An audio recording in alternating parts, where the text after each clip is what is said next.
A wire with 10 metallic spokes, each 0.5 meter long, is rotated with the speed 120 revolutions per minute in a plane normal to the horizontal component of Earth's field HE at that place. If HE value is 0.4 gigauss at that place, what is the induced EMF between the axle and the rim of the wheel? Note that 1 gauss is 10 to the power minus 4 Tesla. Now, here each spoke behaves like a rotating rod. So, EMF between the axle and the rim is given by B equal to B omega L square by 2. Number of spokes does not matter because same potential difference.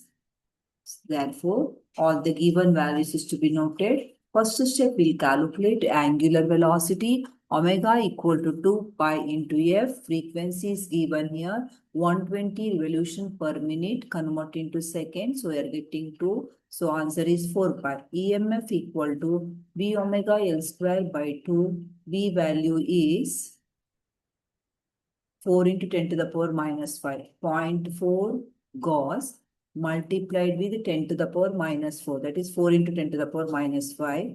Omega to 4 pi L is 0.5. So if you simplify, you are getting the answer nearly 6.3 into 10 to the power minus 5 volt.